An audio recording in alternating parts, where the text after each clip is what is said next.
Excellent. Well, we've got one after, and we've got a lot of great content to deliver this afternoon. And so we're going to go ahead and get started. Welcome to the session, Emerging Shifts Leaders Are Making to Adapt Strategy During Market Uncertainty. We've got a great session, really excited about the two speakers that we have that are going to be the main stars for this presentation. The first that I'd like to introduce, and it's going to be going a little bit backwards than you're seeing here on the slide, but I'd like to introduce Dave Giedig first. He's the president and CEO of Galloway, a full-service architecture and engineering firm out of Denver. They're headquartered out of Denver, and they're actually our top 5 best firm to work for on the full-service category. And so very excellent, very glad to have him on board for this conversation this morning. And then we also have Jeff Brunings. He's the senior strategist for On Strategy. So welcome, Jeff. Welcome, Dave. We're super excited about not only this presentation, this seminar, but also if you saw the press release a few weeks back, the announcement of our partnership between Zweig Group and On Strategy. And that's one of the reasons we're having this session today, is because we've, for a long time, understood, just based on the data, that implementation is the failure point for so many strategic plans. It's hard to measure. We're measuring it in different spreadsheets. It's hard to hold people accountable. And implementation is where people fail to execute on their strategic plan. And so personally, myself as the director of strategy for Zweig Group, was looking for a long time for some sort of software solution to help the firms that we work with solve these challenges. And that's really what brought on this partnership between On Strategy and Zweig Group. And I'll let Jeff dive a little bit more deeply into who On Strategy is. But I think this is a huge value add.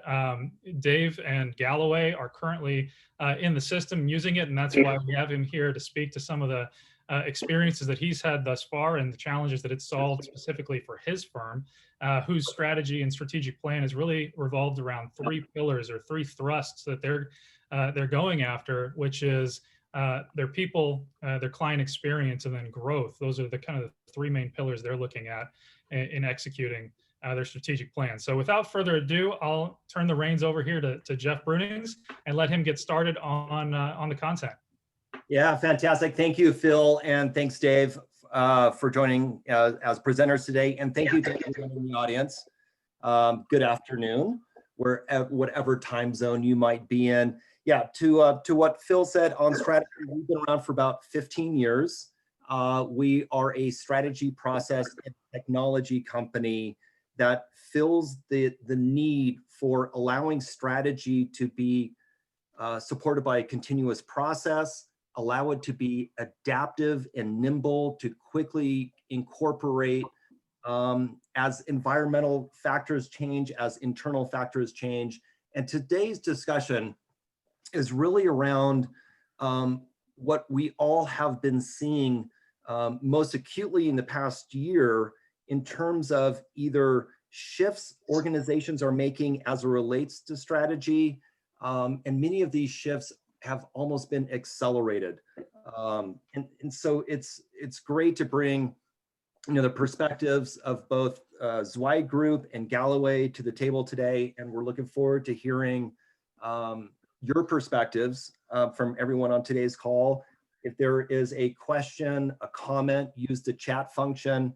We'll try to answer questions both kind of during the presentation as well as addressing additional questions towards the end. So a little bit about today's discussion flow and expected outcomes. We're going to be looking at 3 fundamental shifts that have been accelerated in the past year. How are these shifts materializing? What does it mean for leadership teams, frontline management, and staff?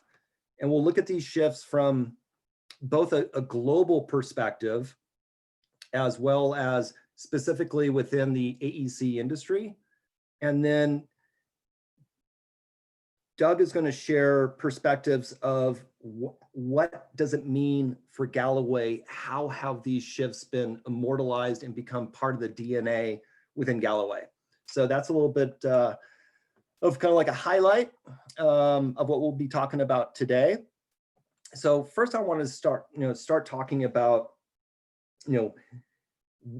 why have these shifts emerged now? I think it's clear, it's obvious. The pandemic starting in when we really felt the impact of that back in March, really forced leadership teams and staff to take a very different view of strategy.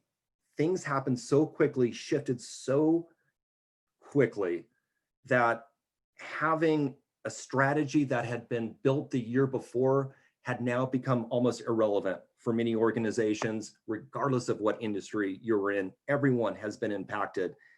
And what it allowed is fundamentally three things that we have seen in On Strategy, because our technology and the process has been adapted by companies globally, whether it's North America, South America, Central America, Europe, Australia, New Zealand. We work with companies in all of these geographies, and really understanding the changes that have happened as it relates to strategy, the implementation, and ongoing management.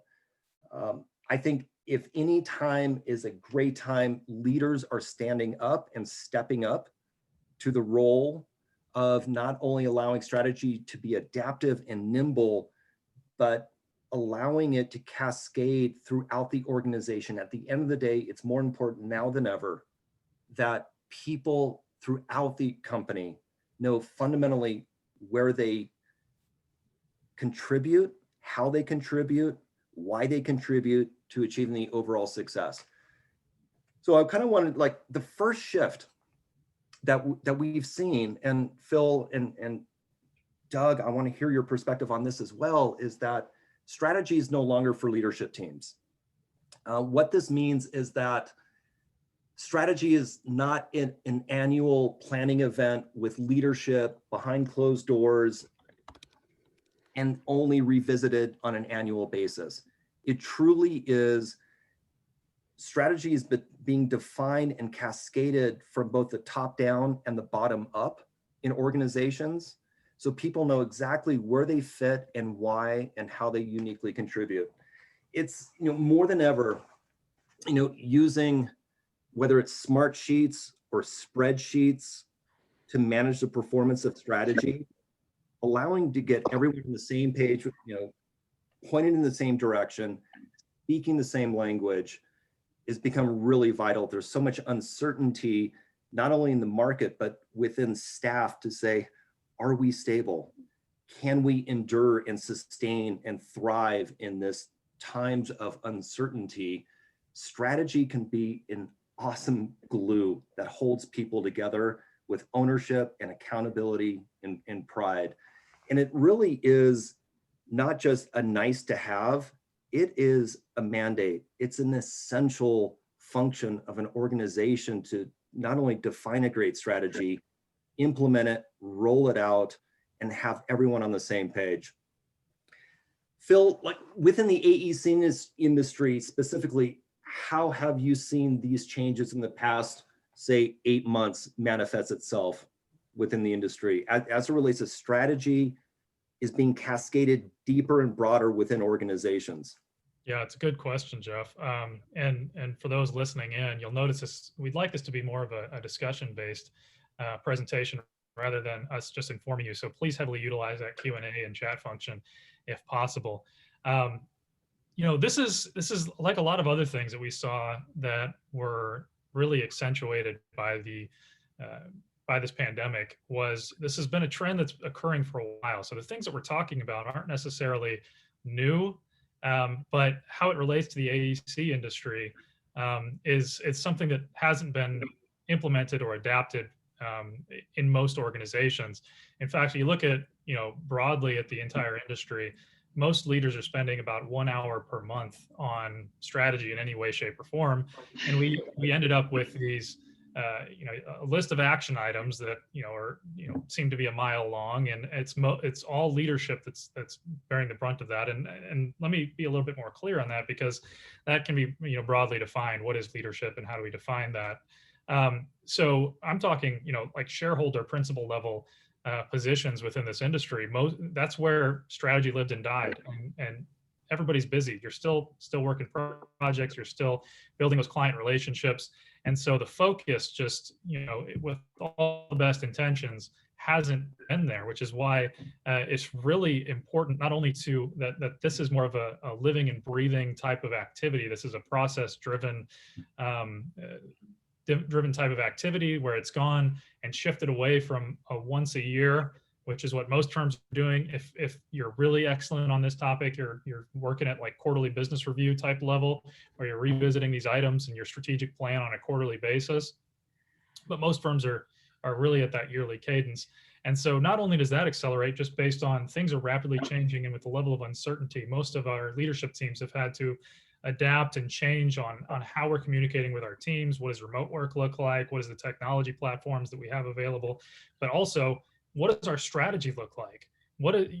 How are we measuring performance? How are we measuring whether it's being successful?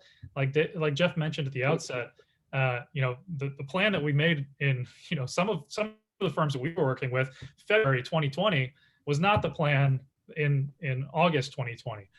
Because it just required a significant shift. And so that's some of the things that we're seeing, and we're seeing this recognition just flow more naturally through the AEC industry, where firm leaders are recognizing that we've had this talent war for a long time, and we can't do it all on our own. And so we have to drive the conversation, we have to drive the accountability and the ownership much more deeply throughout the org chart.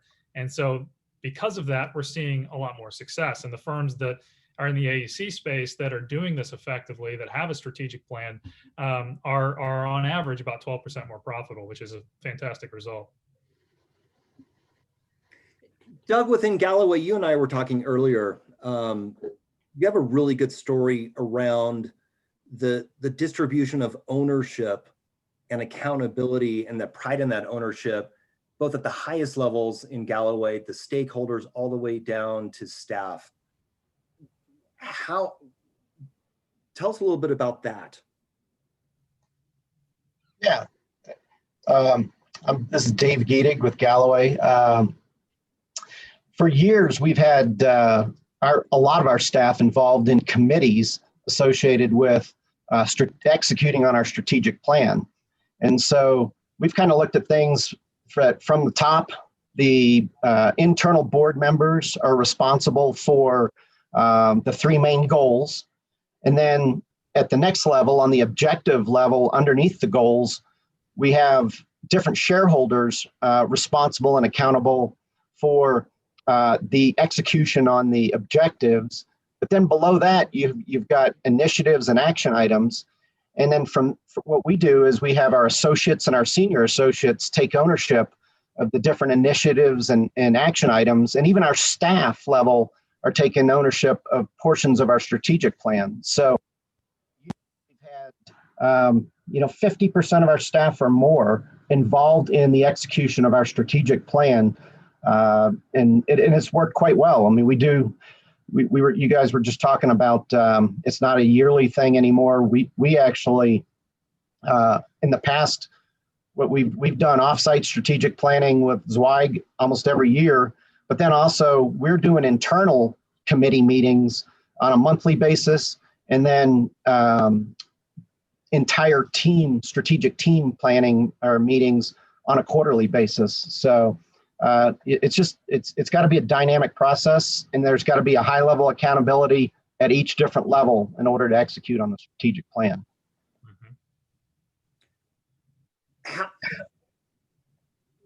What has resulted, Dave, from even at I'm fascinated by at the staff level, when there is clear ownership and accountability for those strategic contributions that staff is making. Do they take pride in it? Is there reluctance, concern? Because accountability can be scary at times for some people. I actually think it's enabling. Our staff we've been busier than all get up for years, but they take pride in the fact that they're helping execute on different aspects of our strategic plan. And Phil, when he was introducing me, talked a little bit about the fact that we've had three goals that we've kind of stuck to every year for the last 7-8 years on our strategic plan. And goal one is all about our people, and being strategic with respect to whether it's training, retention, onboarding, you name it, it all falls under our people. Then our second goal is always around client satisfaction.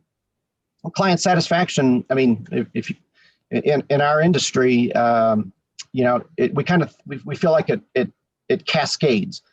If our people are successful and happy, then our clients are successful and happy. And then that leads into our third goal, which is always around growth. From our perspective, our staff and associates can drive both our people goal and our objectives underneath our people goal, as well as objectives underneath our client satisfaction goals. Then at a higher level, we're more, you know, that's more of a board and shareholder level execution strategy. So, I mean, 2/3 of our strategic plan, our staff, we don't execute it unless they are taking ownership. And I mean, when you see us, I mean, each year crossing something off and adding something new, and your staff sitting there going, I did that, that process is in place. It's no longer strategic. It's part of our culture. You know, I think that's what makes, it creates the culture of your company. Mm-hmm. Yeah, and you see this manifest particularly in Galloway. We do, you know, of course, we do research, and we conduct, you know, employee engagement surveys every year that, you know, really tell us or try to give us a pulse of what's going on and how people are feeling. And one of the, you know, consistently across the industry, one of the lowest scoring areas is staff's understanding of the strategic direction, the big picture stuff like mission, vision, the strategic direction of the organization. And, you know, you can see within Galloway, their scores are far and above what others are doing because they share it so widely and the accountability is there. And well, they know how they're being measured, and all of these pieces fall into place that, you know, leads up, you know, the way that they're looking at their people effectiveness is their best firm to work for scores. And, you know, I think that's clearly evident when you're looking at, you know, them coming in at the number 5 spot on the full service category. So, you know, David, have you seen like adapting and modifying the strategy become more frequent, or has that frequency of adapting, responding, has that always been there for Galloway? To be honest with you, for us, it's always been there. Now, with our partnership with Zweig and On Strategy, we're looking forward to it becoming more streamlined.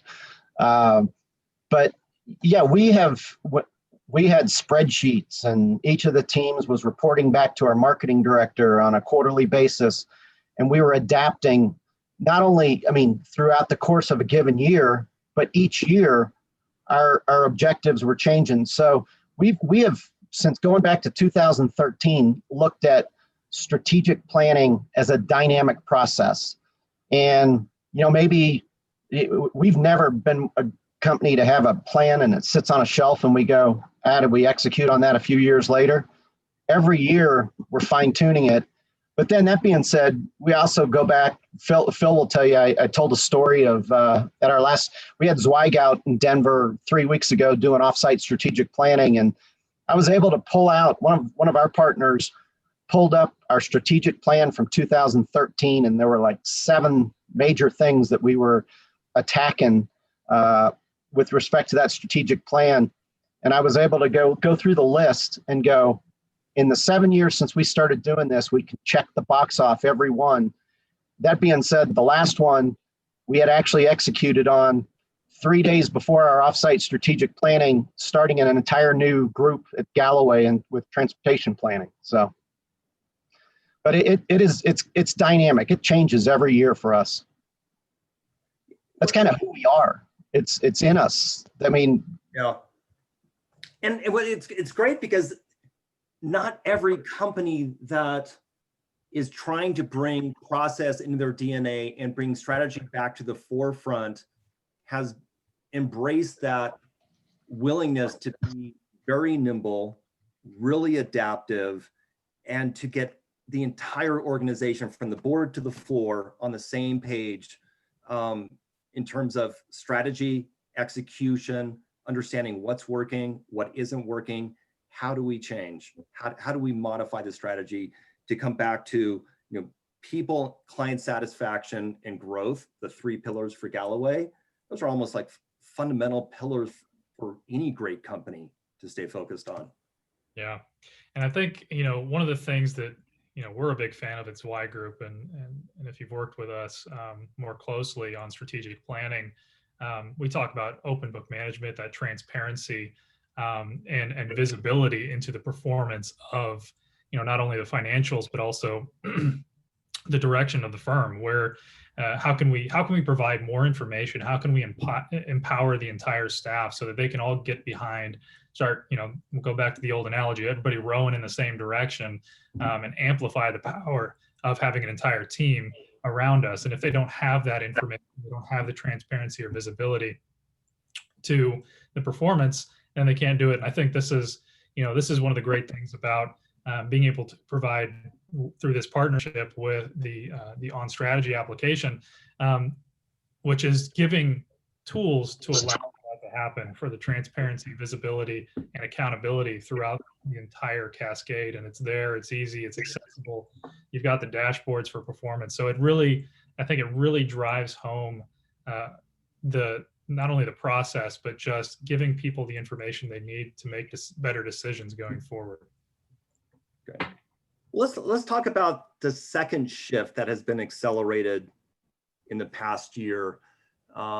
This shift is it's an extension of strategies, not just for leadership teams. It is being pushed and delegated both upwardly all the way to stakeholders and board members, down to frontline management, down to staff, everyone on the same page, pointing in the same direction. What we're also seeing is this second shift is this broadening of looking at new planning horizons, new perspectives, and being really thoughtful of how might we measure things differently to be really proactive and leading indicators, to be able to use measurements to anticipate the success of our strategy. I always think that there's so many key performance indicators, whether it's revenue or margin, EBITDA. Those are great quantitative metrics, but they're also looking at the rearview mirror. They are lagging metrics. And one of the things that we are seeing a lot more attention to is how can we get smarter around leading indicators, customer health, vitality, retention, value of the pipeline, in looking at, can we become more anticipatory and less reactionary in our strategy? That is one of the elements of the second shift of embracing new perspectives and new ways of managing performance. And I think one thing that is just absolutely true is the annual planning process is dead. There are no longer can we do it the annual planning retreat, come up with our big rocks, the pillars. Here's the work that's really ambitious and it's aspirational that we'd love to get to, we hope to get to during the year. And we'll see if we ever did it when we all get back together a year from now. It is collapsed into monthly. There are companies using tools and processes to look at leading health indicators of their company on a weekly basis, almost like a visual dashboard of, yeah, let's look at revenue, but let's look at pipeline value, conversion, retention, client satisfaction, and collapsing the frequency of how often we look at those kind of dynamics and data points to be able to make decisions faster. And it's interesting because I see a lot more time being spent on, let's define what success looks like, identify measurable quantitative indicators that will help drive data-driven decisions as we are adapting and modifying our strategy on a monthly, if not quarterly basis. Phil, AEC industry, last 5 years, any shifts in terms of what are the important metrics, the leading indicators that might be looked at that weren't looked at in the years past? I can tell you, that's a great question. So my background's in engineering, and so that's kind of where my bias comes from, and just I guess personality to some extent. And one of the things engineers like to do is just overanalyze everything, and it's typically, uh, you know, looking in the rear view, like you just mentioned. It's kind of trying to analyze every little data point. Data is essential, but it's only as good as the information that you have available, and what are we looking at. And so what I've noticed, not only in the last 5 years, but also through this pandemic, is there's a tendency to lean back into that because that's comfortable for a lot of people, is to lean back and say, okay, let me look at everything. Let me analyze everything, and figure out what needs to change. But we don't really have what are the actual metrics that are driving our success, because there's a lot of things we can look at. There's a lot of numbers that we can crunch, but it's important that we're looking at the right things, because the first step is to recognize when a shift needs to occur.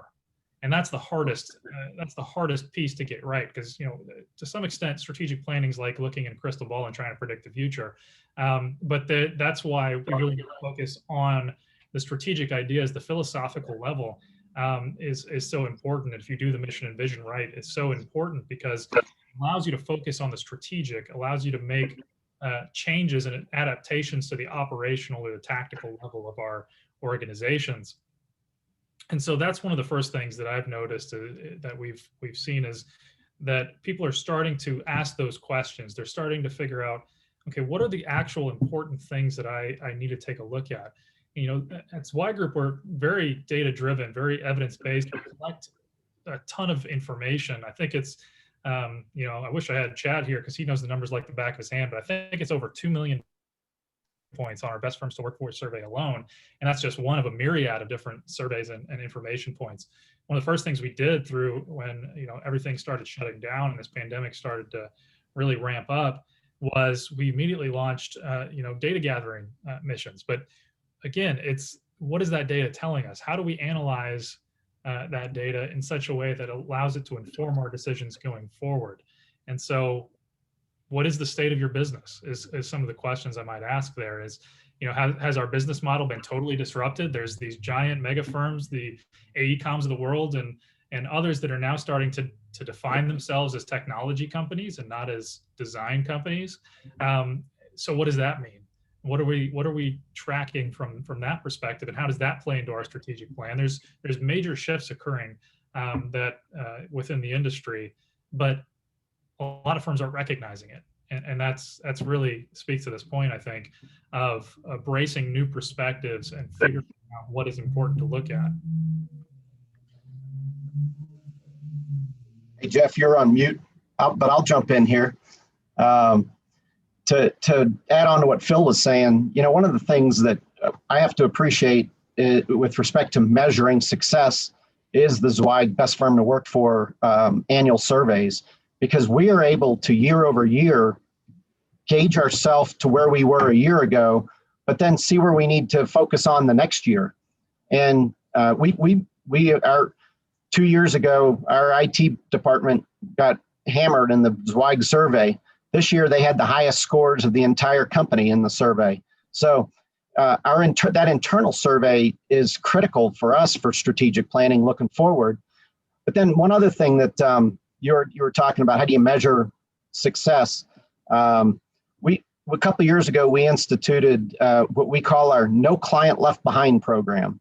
And we actually, within Deltek and Vantage Point, and our CRM, we measure how often are we reaching out to clients and getting feedback from them. We've kind of got it, it's green, yellow, red, and we run reports. And we look at it and go, have we reached out to that client recently? And our director of business development came up with this a couple of years ago. It's a great phrase, no client left behind. But that's what we call it within the company. And we encourage all of our project managers, all of our shareholders, get out in front of the clients and then record the fact that we did it and make sure that we're staying on a rotation of visiting with clients on a very current basis, and just understanding what do they think is going on in the industry. We're pinging them with respect to what they think their workload's going to be, but also how are we doing? You always got to ask the question, how are we doing? And if you're not getting continuous feedback from your clients, you're sleeping at the wheel. So that's something that we do to measure success on that. Yeah, there's a couple of things you can look at here. Like Net Promoter Score is one of the ones that I've seen a lot more frequently actually in our industry. It's been used for a long time outside of our industry, but it's something that's starting to catch fire internally. And so that's something that we're starting to ask everyone during the client perception studies that we do. And so it's things like marketing and business development performance and how are we keeping that work coming in the door. Backlog is kind of the end result, what the result is of making sure that we're having effective process. We're measuring what are the major contributions that our people can make in their position. So are you training your staff to be more of a seller doer type of staff so that they can understand how they fit into that idea. And one of the things I wanted to answer live here, we've just got a question in the Q&A box before I turn it back over to Jeff, is, Helene asked if we really think the annual planning process is dead. She says, are firms changing to focus on their plans more during the year or just once a year? And, so the phrase in and of itself is maybe admittedly a little bit hyperbolic because I think there is, just like we did, like Dave just mentioned with Galloway, we do meet at a yearly frequency. But I think what has changed, the difference is that the reason that statement is true is because that's not the only thing that's happening. This is something that many firms are looking at on a weekly basis. I know, Galloway, the other firms that we're working with in the on strategy application, that is, any time that you want to know the status of this plan, it's in there. We're asking people to update it on at least a weekly frequency. And so we're setting up a specific structure and cadence that we're revisiting the strategic plan on a weekly, monthly, quarterly, and yearly basis. And there's different stakeholders involved in those different meetings. There's different objectives for each one of those meetings as well. But it allows us not only to look at performance, revisit, and take a look at, okay, are the political, environmental, competitive landscapes the same as when we initially tried to focus on this initiative, or is it something else? And you can make those changes throughout the course of the year. So we see very frequently many of the firms that we're working with on a monthly, on a quarterly, if not monthly basis, saying, well, this was wrong. We need to, let's not go here. Let's make a change and head another direction with it. And so, yes, from the process that most of us have followed traditionally, where we gather all the information leading up towards the end of the year, we have a big offsite where the executives and leadership get together and decide what's going to happen for the next 5 years, and then maybe we revisit that. We'll typically do business planning on a yearly basis. That's normal, but strategic planning definitely isn't done every single year. 3 to 5 years, 7 years, a lot of firms are working on those types of cycles. And so I think it is, to some extent. Yeah, I think, to that point, it's a dramatic statement to say the annual planning process is dead. It's meant to highlight that on a weekly, monthly, quarterly basis, it is growing, evolving, adapting, being responded to in a way that is just really different and continuous than what has been done in the past. There's been too much really good work done in strategy, design, and development that ends up collecting dust when it comes to implementation. And that is one of the shifts with not only the right process in place, but the right tool sets in place and the right conviction from leadership, that is a shift for the better for companies to embrace. Galloway, you are doing it. Your testimony that goodness happens when those things are embraced, and it is a change for some companies. It's kind of a cultural change to lean in and flex a muscle that hasn't really necessarily been flexed before. Yeah, I mean, to follow up on that question too, I would say, Phil made the comment, you got to relook at your strategic plan every few years, but you're doing annual planning. Last year with Zweig, at the end of the year, this time last year, we were doing strategic planning, and we were on track to be a $25 million net service revenue company last year. And we set a goal of being a $50 million a year company by 2025. And that's all around our office. People know that. And that hadn't changed. That's still a strategic goal. And how we're getting there, we're engaging a lot of different means to get there. But that's a goal that will be there until we achieve it. And hopefully we can, in 2023, our joke with Phil is, well, hopefully in 2023, we're reestablishing the goals, then we beat it by a couple of years. So exactly. And this goes back to a point I think that's important to highlight here is a little bit about the architecture of your plan. And so, the way that we have Galloway's, the way they talk about it, the language that they use, which is kind of mirrors a little bit more closely how it's done in the on-strategy application, is there's different levels of this plan, and feel free to chime in, Jeff, if you have any additional piece of this. But on the yearly cadence, we're looking at the highest level of those items, and so you're looking at things like your mission and your vision, your core values. You're looking at what Galloway says defines as goals. Some people call them strategic objectives. Some people call them strategic pillars. Whatever that top level strategy is for your organization, that then cascades into the smaller, more operational, tactical pieces resulting in the action items. Those all have different things. So particularly for the Galloway plan, you're looking at these strategic goals that they've set. That's at a 3+ year cadence, most likely, that they're revisiting. How they get there changes from potentially from year to year, month to month, but those things remain constant. This is what we're trying to achieve. You start taking a look at the objectives that they've set.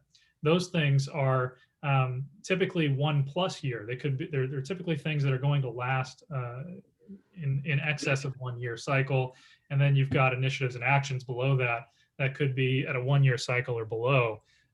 And so those are the things that you take a look at these different cadences. So every year, maybe you're looking at that highest level, but every other meeting, you're looking mostly at the kind of the bottom two levels of that where the actions need to be changed and adapted to reach those objectives that we've set.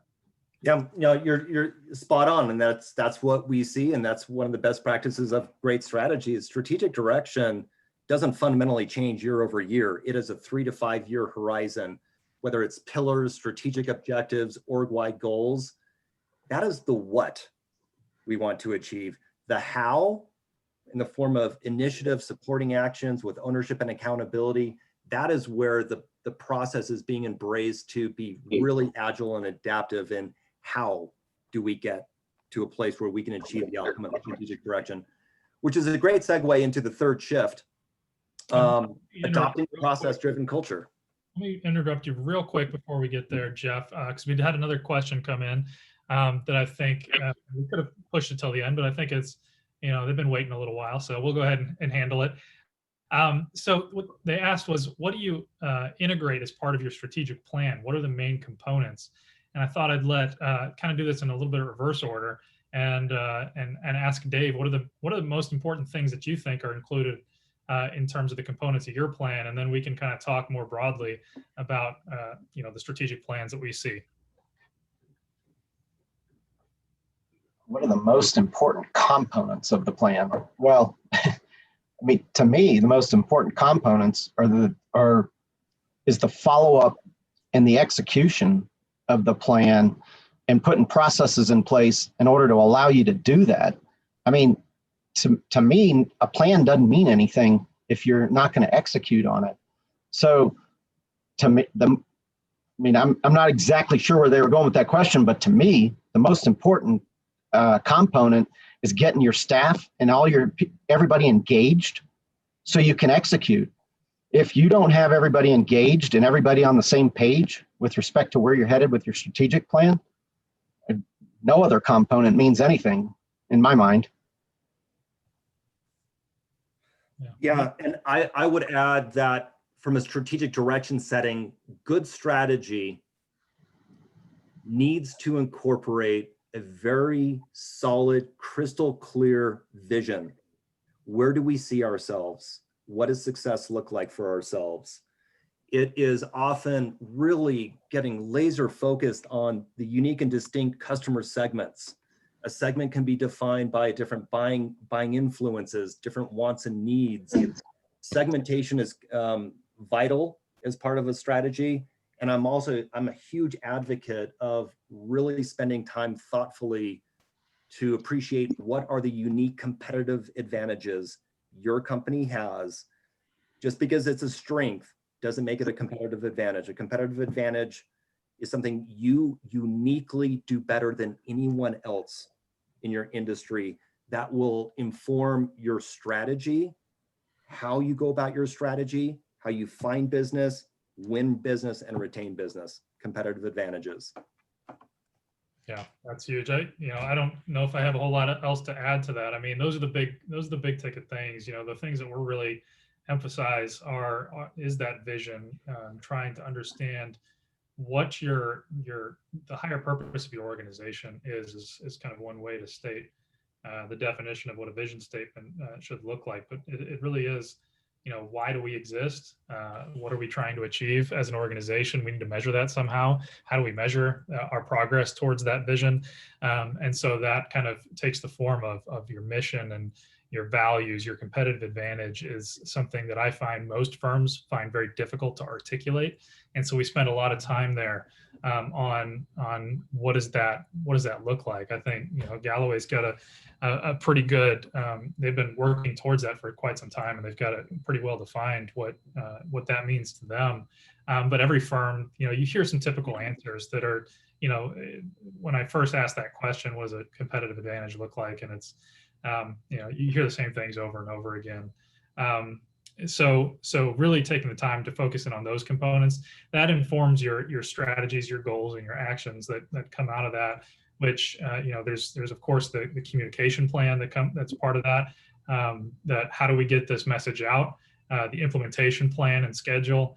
Those are all key important things. And then it's, the accountability component, I think we can't overemphasize, because then you need somebody to take it, embrace it, take ownership of it, and then run forward with it. And that's often, like I said earlier, the part that we fail on. And so that's a big part of, who's empowered to make what decisions, who's doing what, who's setting up teams to accomplish which objectives and which initiatives are going to be accomplished. And then those help inform the business plan. They help inform our marketing plan. They help inform our business development strategy and all of those various components that come out of it. So hopefully that answers your question. Feel free to ask again or ask for clarification on anything that wasn't clear. Hey, Jeff, let me make a point, and it'll segue right into your on-strategy platform. So we did offsite strategic planning 3 weeks ago with Zweig, and it was just the shareholders and then a couple of key people from there. A week later, we had our goals and our objectives defined coming out of strategic planning. A week later, we presented it to our associates and senior associates. As a shareholder group, we presented it to them. And then we were engaging them in what part of the plan do you want to be involved in? These are all the components of the plan this year. And then a week later, we rolled it out to our entire staff at a staff meeting, and we said, here's the goals, here's the objectives, here's the shareholders that are going to be leaders of these different groups. What are you passionate about, and what do you want to get involved in? Now, what we're now doing, and we're in the middle of doing this right now, is we've already got it all set up and on strategy, where we've got the goals and the objectives in place. We've set an internal goal to have all the initiatives and action items in place within the next 6 weeks or so, really by the beginning of next year. So those teams are now being charged with meeting and defining the initiatives and action items. Come January 1st, we're going to have everything into on strategy. And then from there, we can then track where we are on a weekly basis, monthly basis, at all kinds of different levels. And each initiative objective, those folks that are involved in it will be able to get into the on strategy software and update it And so I'll punt it to you, Jeff, and you can talk a little bit about how that process works.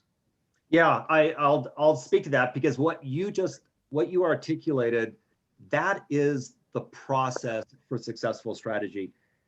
Strategy fails not in its design, but in its implementation. And without a clearly defined, here is our process from the design of strategy, the communication and onboarding of stakeholders and leadership and staff, so everyone's on the same page, speaking the same language, that is supported by a process. It's communications, it's delegations, it's providing the right tools and structure to allow that process to happen.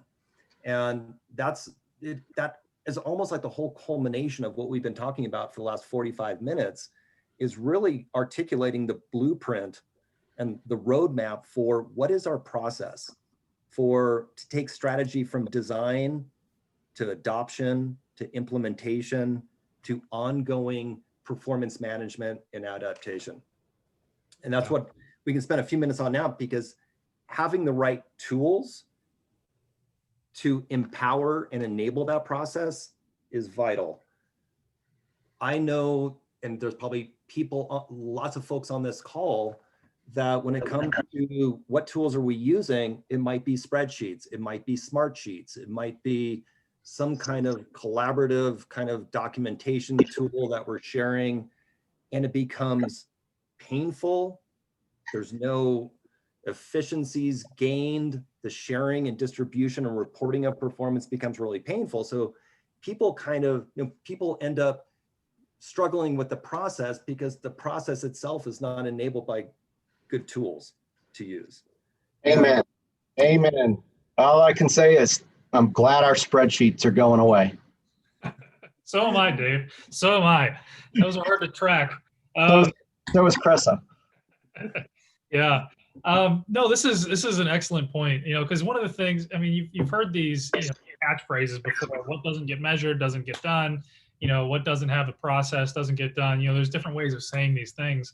But you be successful here, you need to set expectations. It's very easy. This is something that we're, and Galloway knows this quite intimately. We're asking people to do something outside of their regular job function. So whether that's stretching them mentally in terms of, we want you to think a little bit differently, think strategically, which is shown as one of those skill sets you need to develop early in your career if you're ever going to reach the executive or principal level of any organization. Whether it's that, or it's just asking them, hey, I know you put your 40 in already. We need an extra 5 hours out of you.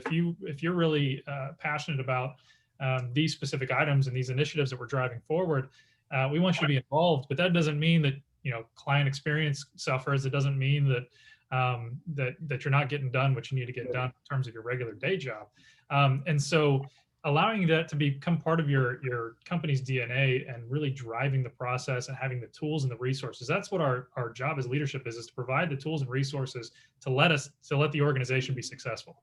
And so I wanted to kind of ask Dave a little bit about, what were the major decision points? Why did it make sense? We talked, very quickly about, we're in these spreadsheets and everything else, and we're trying to track it in different ways, and it's all, we're not updating it consistently. Is it the most recent version? And, there's issues with that, but I was wondering if you could just elaborate a little bit on, what was the thing for you that said that when we presented this tool to you, that you were just like, yeah, let's do it? You know what? Quite frankly, it simply was, it's so cumbersome. When you are on top of your strategic plan and you're in it on a quarterly basis and you're in it, you have committees going on all the time, and you're trying to track everything in spreadsheets and then report back to the board.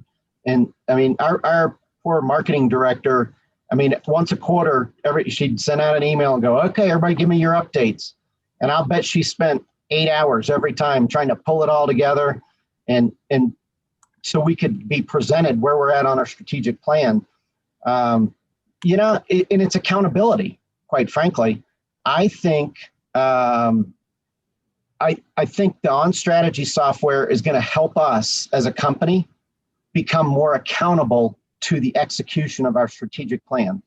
We've been successful over the years, but it's more hammering. Whereas if you have data and you have input and you can run reports, and you identify for every step of the plan, this is who's accountable. I think the accountability is one of the biggest things. So accountability and ease of tracking what we had going on were the two biggest things. And Phil, I know you didn't, it wasn't that hard to sell for us. And we jumped in, it's been 6 months now, I think, or so, that we made that decision to move to the on-strategy software. But it was painful at first because it's just like a CRM or something like that. When you engage in a new piece of software, yeah, you got a lot of data that needs to go into it in order to start making it successful until it's just humming. So we're just getting to the point where it's humming. It takes some intense coordination to get everybody on that same page, but to me, it was an easy decision. So. Yeah, because that's the important part. That's where often, because we see these software implementations, let's take it even outside of on strategy, but the data that you put into it is, the data you get out of it's only as good as what goes in. So if you put garbage in, which is why it's taken the time it's taken with Galloway to get the right information, get it set up appropriately. So when we turn it on so that everybody has visibility and we're asking people to do updates and we're trying to get live information and data about how we're performing as an organization, it's all good data. It's all good information that we're operating from. And I know, Jeff, maybe we've teased this long enough. If you want to pull up your presentation again and kind of give a quick, I know you've got a couple slides that you wanted to share about, just kind of some screenshots so the people that are watching kind of have an idea of what we're talking about here. Was I not sharing? Not for like the last 10, 15 minutes or so. Oh, geez. Okay, I'm sharing again. Good to know. Slideshow. So, yeah, so the on-strategy application, this is a tool to enable a process. It does require not only the design of strategy, but to understand how are we going to measure quantitatively the success. Some things are measured, are we doing the work? Yes or no? It's a % complete. Sometimes there's data. It could be, not just the obvious, such as revenue and EBITDA and margin, but growth per sector, conversion, retention, client satisfaction, NPS, net detractor scores. All of those are quantifiable metrics that have a place in strategy. And the app is meant to make it real, to do three things fundamentally. Allow a person in a company to understand, where do I uniquely contribute? Where do I fit in supporting this strategy? I have ownership and accountability. I know where I play. Make it really easy for people to update the performance of what they own.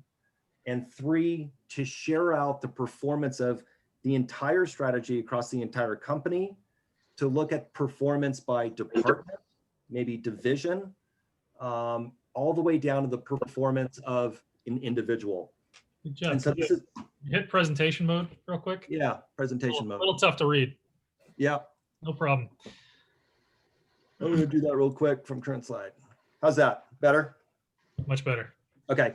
Yeah. So, we can look at the performance of, goals across the entire organization, whether they're objectives or goals or initiatives, simple directional indicators such as, out of all of our goals, what % are on target, off target, critical? Typically, we want to spend time and energy on surfacing what is critical right now that is not going the way we intended it to go. That is what's being brought into the monthly leadership meetings. There's like visual displays of performance where we can look at whether it's a revenue goal, we can look at, okay, monthly, year to date, how are we tracking actuals versus target? We could look at strategic objectives and initiatives throughout the strategic plan. I always imagine like a strategy is like that 500-piece puzzle set that you can filter and look at, by color, by shape, are they edge pieces? Having a strategy managed in a tool like this allows you to drill in deeper in a more meaningful way to look at accurate performance, of strategy and look at what I call the supporting children. What are the initiatives and actions being taken, the work that's being done? Is it moving the indicator? Often the answer is yes, sometimes it's no, but it gives us an indication of where do we need to shift and adapt. Yeah. Again, back to making it super easy, updating your performance on a monthly basis. You can do it in the app. There's a mobile application. Do it from your phone. You're on the road. Make a quick comment on here's performance for the previous month. Here's the actual performance versus target. Save it, boom, done. What this allows is reporting. So you can do really deep and wide reporting or super high level. You can do a 2-page plan, a full plan with progress, visual performance dashboards. This is what allows strategy to be a continuous process of monitoring, evaluating, adapting, and at any moment in time, you know exactly where the company is in its progress towards achieving the outcome of the strategy itself. Back to data. We make it real easy. If a data resides in a system that is a metric, maybe it's an NPS score, maybe it's client retention, client satisfaction, we have the integrations. Let's just suck that data in from whatever system it resides in. So there's just eliminating any kind of data entry duplicity. So we have the integration set up to make it real easy. If the data exists and it's already in a system, let's suck it in and pre-populate what we need to populate in the app to make performance management easier. But that's a quick high level of the app. And I know that was referenced quite a few times in today's call, but I encourage any company that really wants to bring about discipline to strategy implementation and ongoing management, take a look at the tool sets you're using.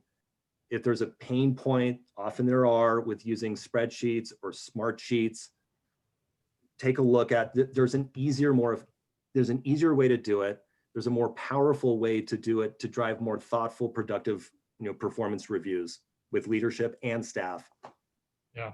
One of the things, Jeff, if you don't mind going back a couple slides, your slide was down when we talked about the third shift.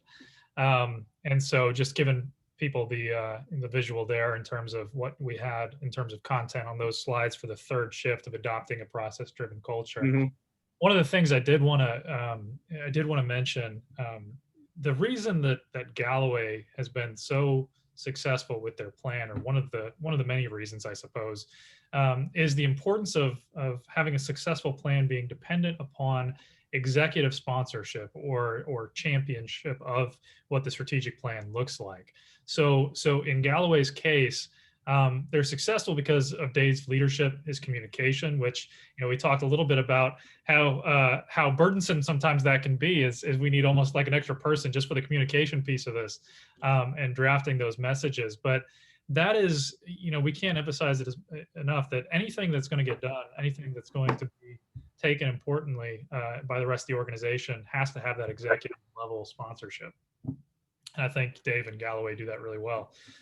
Well, I would say that I have a couple other partners that are true champions of the strategic plan, even above and beyond me. So that's hey, there's a question here on the chat. Yeah. That is an interesting question. And it says about 80% of the firms are less than 20 people. At a smaller scale, how does an emerging professional convince the ma and pa mindsets nearby to ditch the gut and tactics instead learn, invest, and adopt technocentric, metric-based, outcome-focused planning, which is a great question. And I will tell you this, when we started doing this back in 2013, we were a 40-person company. And we were intentional in growth in the process. And we've grown to a 180-person company with 6 offices. And unless, back to Phil's comment there, unless the leadership is on board with this is what you want to do, it's going to be tough. But that's also where our philosophy as a company is growth is good for all. It provides all of our staff better opportunity. If the company's not growing, people aren't growing. And so if you're in a company that won't do something like this, I guess the answer to your question is, I mean, if you want to move on or move up in your career and get become a better engineer, architect, landscape architect, whatever, you want to work for a firm that is engaged in strategic planning, because if they're not, they're stagnant. If they're not growing, they're stagnant. And just an observation I would make. It's a great question, and I don't know that there's a great answer other than that's not a great firm to be at. Yeah, it's there's a lot of nuances around particularly at that size. It's very personality driven. It's very like a charismatic leadership type of approach. There's typically the founder who has a very strong personality, doing some great things. But you see these shifts and these stagnation points, and it's around 20 to 35 people that firms get stuck because they can't shift that mindset into strategic planning, into growing their organization and changing processes and standards and things that are, put the infrastructure in place that allow them to be scalable. And some people don't want that. Some people, so that's fine if that's not what you want. Just understand you're most likely going to be declining as an organization. So I know we're right at the end point here, and if Jeff and Dave can stick around, I'd be happy to stick around and answer some more questions as we go over time just a little bit. But if you do have to run, we wanted to say thank you. This has been really fantastic for us to have these questions come in and be able to share some of these ideas with you. All of us are going to be available for further discussion after this presentation. So reach out to myself, reach out to Jeff or Dave, and we'd be happy to dive a little bit deeper on some of these items for you. So Jeff, could you share that last slide that has all of our contact information? If maybe you're not having trouble with your internet connection, it looks like you might have frozen. So actually, Olivia or Chad, could you type in the chat box our contact information? That'd be fantastic, just in case we don't get Jeff back. There we go. There we go. Looks like he's coming back to us. But while we're doing that, we'll get that information out to everyone. Alex had another question. It says, in the AC industry, we seem to struggle with not always enough planning time before we start the execution, and also in terms of risk awareness, risk mitigation. It's even more important now in times of pandemic. What are your thoughts on how risk mitigation will be different for a while until the pandemic is behind us? Interesting question. What I would say is I don't think it's that different. In terms of analysis as well as mitigation, sure, we're looking at it a little bit more closely. The level of risk is certainly higher, but what we're doing in terms of mitigating that risk, I don't think has changed substantially. I just think there's a larger focus on it. I think people that haven't been thinking the way that you're thinking, Alex, are starting to recognize the need for it, because we've been in a pretty good spot as an industry for a while, and most of us have had more work than we know how to accomplish, and we haven't had to face something like an 08, 09 type of mindset until this pandemic hit us.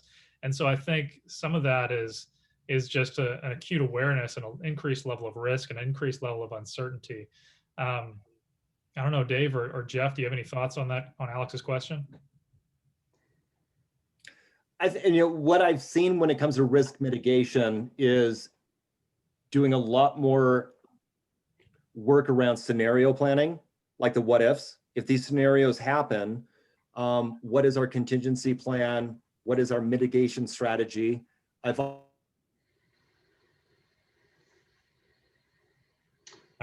you have some troubles. Yeah, go ahead, Dave. Well, I mean, yeah, we're in increased risk mitigation right now. I guess our philosophy has been, we just got to keep plowing ahead. It's just another curveball to deal with, but it's not changing how we run the company. The pandemic's not. So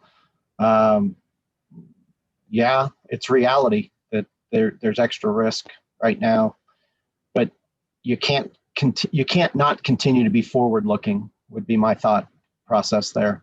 Yeah, I've had a lot of conversations throughout the course of this pandemic there's always typically one or two people in the room that are kind of the sky is falling type of individuals that when we're looking at planning, why aren't we planning to contract? Why aren't we planning to fail?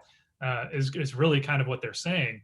And that's, I mean, if you're planning to fail, you're going to fail. I mean, if we're just making that assumption, we're just operating off of that base assumption that we're going to have issues, then that's going to be a problem. That's not any way to design a strategy. You really need to be looking at what you want to accomplish, and then taking a look at the environment and coming up with those risk mitigation tactics in order to say, okay, this is the most likely scenarios that we're looking at. How do we, bar ourselves? And do we have to change the frequency that we're looking at certain data points? Do we have to change the way we're operating in order to be more effective in terms of changing direction when needed? Those are all potential questions that need to be asked, but I don't think what we're doing necessarily changes in any substantial way. There you go. I'm back again for the moment. Definitely internet connectivity challenge today. Yeah. Well, the beautiful thing, Jeff, is it really didn't, your connectivity problems didn't happen until after your presentation. So we're technically over time. So, all right. Well, it looks like the questions have stopped flowing in. So we'll go ahead and wrap things up. You'll get the recording of this session, here, I think, by the end of the day, or maybe the end of the day tomorrow, if you'd like to revisit it. And again, our contact information is in the chat box. Please feel free to reach out to any of us with any additional questions, things that you may have been uncomfortable sharing with the entire group that we had here today. So thanks a lot. We really enjoyed it, and look forward to the next session here at Elevate. Thanks, Dave. Right. Thanks, Jeff. thanks, guys. Take care. Thanks, everyone. Take care. Thank you so much, team. Thanks, guys.